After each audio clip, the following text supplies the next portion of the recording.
Il me revient le plaisir de conclure cette journée, qui j'espère vous aura intéressé et vous aura permis d'être mieux cortiqué. C'était un peu notre emblème aujourd'hui sur les questions du management.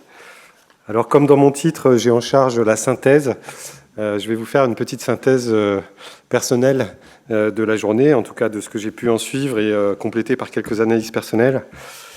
Tout d'abord, évaluer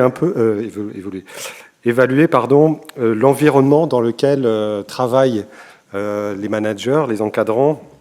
On a vu ce matin que nous avions un contexte sociétal qui était particulier, qui caractérise cette fin de décennie, que je vais résumer brièvement, avec une accélération des changements, tant dans leur ampleur que dans leur nature. Si on parle du changement climatique, si on parle des besoins de prise en charge du quatrième âge, si l'on parle des mutations technologiques. Il y a bien sûr l'impact du numérique sur tous nos métiers. Il y a une évolution du rôle du détenteur de l'autorité. On sait, vous le savez, que le chef a toujours raison, mais on sait aussi qu'il ne détient pas forcément à lui seul toutes les clés de résolution des problèmes. Et c'est ça peut-être qui caractérise aujourd'hui le manager. Et puis dans ce contexte sociétal, on constate un besoin de tous, de tous les travailleurs que nous sommes, de nous épanouir davantage au travail. Et c'est peut-être une valeur un peu plus affirmée que précédemment. Alors, un contexte, un environnement marqué aussi par un projet politique. Il a été détaillé par le ministre, visant à restituer des marges de manœuvre aux encadrants. Donc c'est à la fois, vous y avez insisté, je crois aussi cet après-midi, la question de la responsabilisation des encadrants et le souci de ne pas les enfermer dans des procédures que l'on considère aujourd'hui comme trop formelles. Donc c'est le cas de tous les travaux qui vont être faits pour rénover les cadres du dialogue social, pour permettre des recrutements qui soient plus diversifiés et moins contraints que par le passé, pour pouvoir aussi anticiper et accompagner des réorganisations qu'on l'imagine plus fréquentes et plus amples. Donc plus de responsabilités et des moyens d'agir aussi qui sont développés. Alors cette augmentation des marges de manœuvre, elle se double, Thierry Le Goff l'a dit, d'exigences plus grandes sur le rendre compte. On est plus autonome, mais on a aussi des comptes à rendre plus importants et plus fréquents. Et alors, on a certes le droit à l'erreur, mais on a aussi le devoir de justifier quand même de ces erreurs et de ne pas les reproduire. Donc ça, c'est quelque chose qui évolue fortement. Et donc, vous l'avez dit dans la dernière intervention, le manager, c'est quelqu'un qui doit être certes en bonne santé, mais prêt à tout faire. Il doit gérer les contradictions, les injonctions paradoxales. Il doit exercer son autorité dans un univers incertain. Il doit pallier toujours un relatif manque de moyens, quel que soit l'univers professionnel, il y a toujours quelque chose qui manque.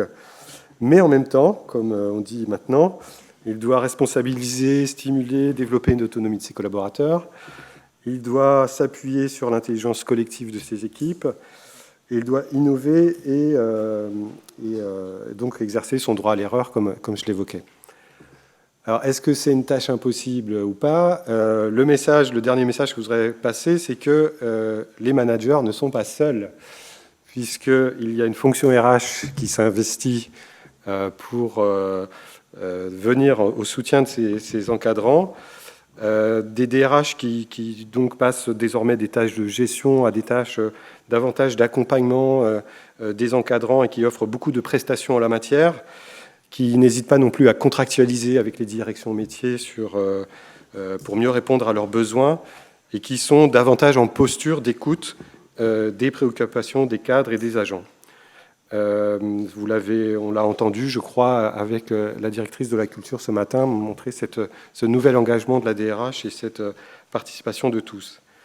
Et puis, à tout seigneur, tout honneur, une DGAFP, DRH de l'État, qui est aussi engagée dans d'importants chantiers, avec en particulier un chantier de professionnalisation de la fonction RH que nous avons débuté il y a plus d'1 an, et qui se décline en 30 mesures que nous avons arrêtées en juin dernier, que nous commençons à opérationnaliser avec trois entrées privilégiées pour l'instant.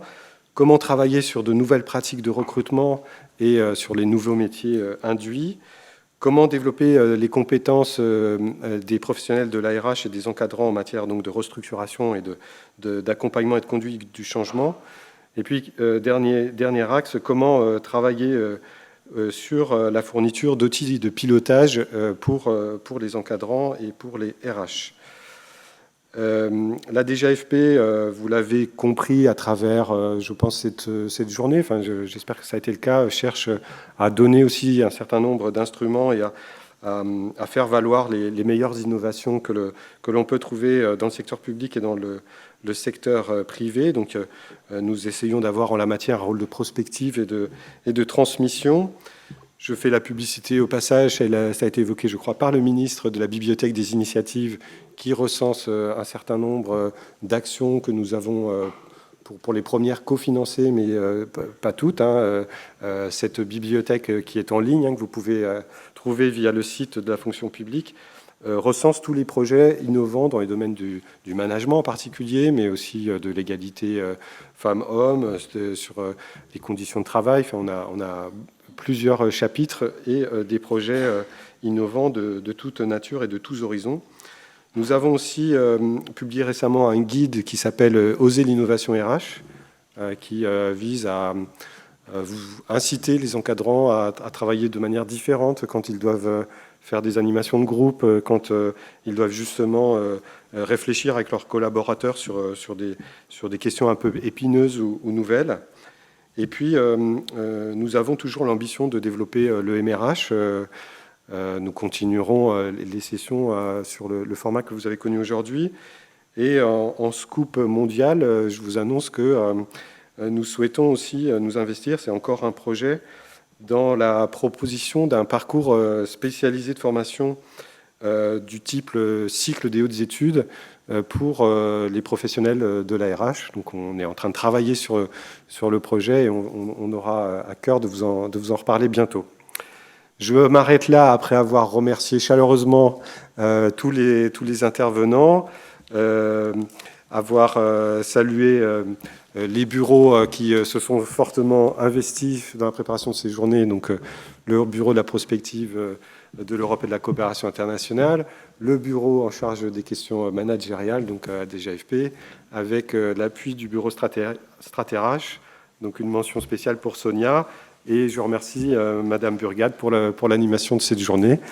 Et vous retrouverez, comme à l'accoutumée, les actes de cette journée en ligne, sous forme de textes, pastilles, etc. Donc je vous remercie tous et toutes, et je vous dis à la prochaine fois.